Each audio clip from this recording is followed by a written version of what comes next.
The United States Navy, as a branch of the military, is a large organization undergoing the same challenges and changes experienced in the workplace and workforce as any other Fortune companies in the United States. The U.S. Navy as an organization has a bureaucratic structure which have more formal division of labor, greater hierarchy, and more standardization of work procedures. The constant changes experienced by the organization is influenced by a variety of factors, and adaptability to these changes are critical to organization success.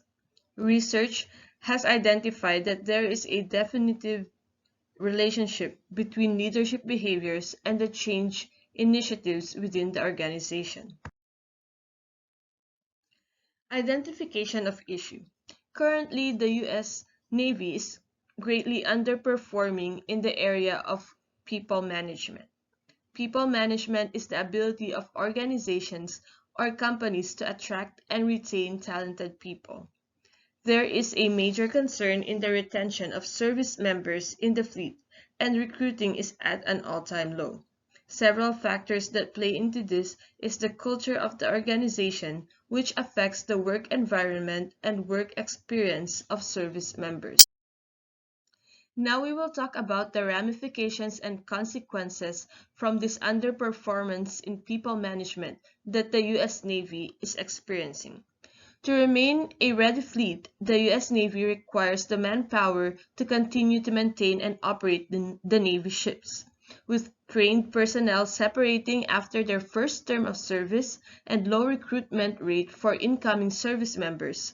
Active duty service members are experiencing work overload, leading to personnel experiencing burnout and low morale across the fleet. With sailors feeling overworked and poorly compensated, there has been an increase in suicide incidents and desertion across the fleet. So this is a very serious problem right now in the Navy. Shortage of fully trained personnel with enough experience in the operation and maintenance of specialized military experience is another consequence that this shortage of manpower or this underperformance in people management is causing. To further understand this issue, let's talk about the effect of organization structure, design, and culture.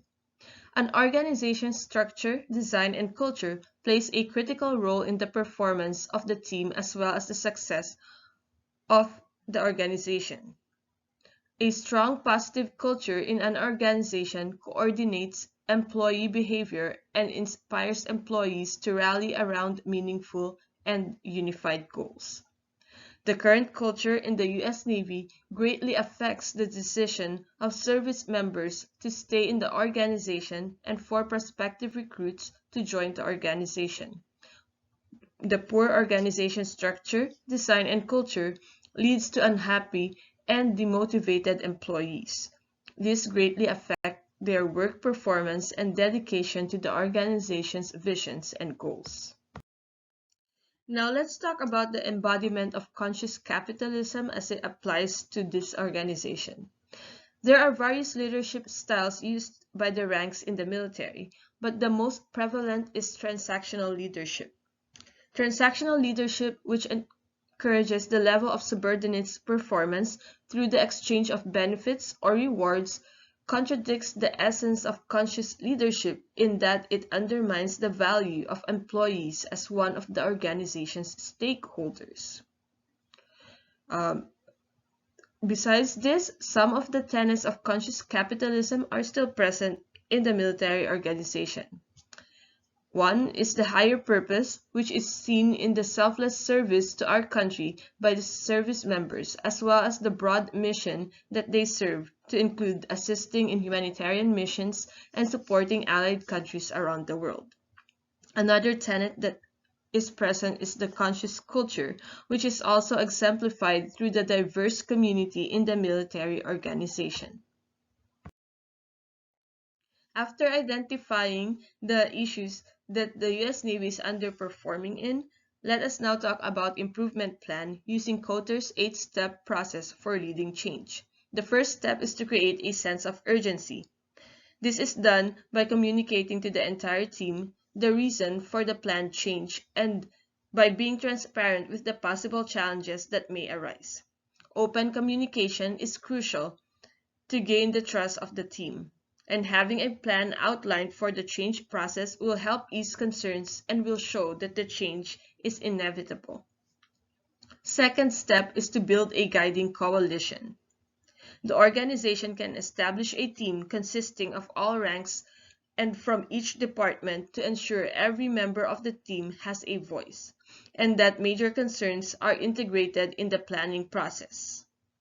Remember, a transformation is not possible without a broad involvement. Third step is to form a strategic vision and initiatives. This is done by ensuring that the leadership's vision for the organization is understood at all levels. Conduct department visits to clearly deliver the vision and plan for the organization as the change is being implemented. The fourth step is to enlist a volunteer army. According to Peter Senge, every truly successful system-wide change in large organizations starts small. So, the organization can implement change starting from the top to set as example and receive the support of the rest of the team. Slowly implement the change, one department at a time, to avoid culture shock and minimize resistance. Fifth step is to enable action by removing barriers. The leadership can review policies and instructions that are in place and adjust as necessary to allow for a more fluid transition to the change being implemented. Sixth step is generate short-term wins. The organization can do this by recognizing when milestones in the change process are reached and convey these successes to the team. Motivate and encourage the team to continue with the process by providing incentives. Seventh step is to sustain this acceleration. This is done by continuing to receive feedback from the team and reassessing areas that needs improvement. Gather ideas for improvement across the board. The eighth step is to institute change.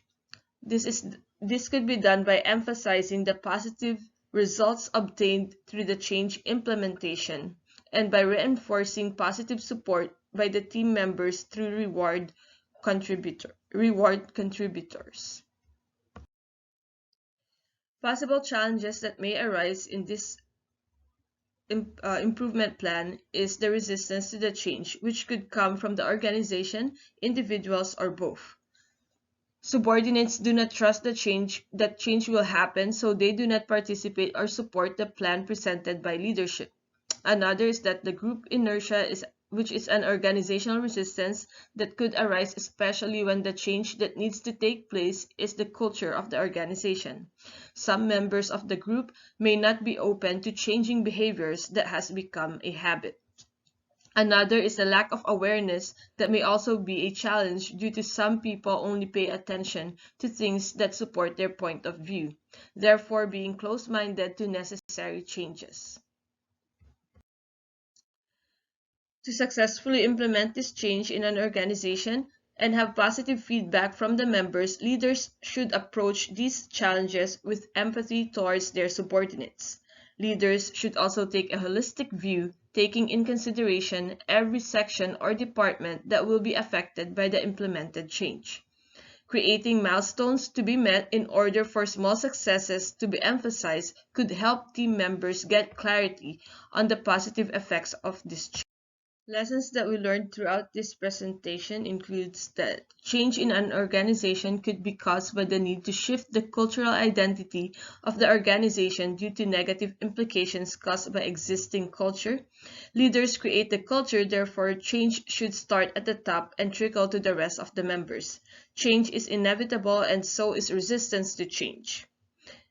Organization culture affects the behaviors of employees as well as their level of performance, and that strong positive culture is critical to retaining and recruiting talented employees. Here are some strategies for leading teams and fostering collaboration. Open communication is crucial to successfully leading teams. Clearly communicating the organization's vision to all team members will ensure that everyone is working towards a common goal.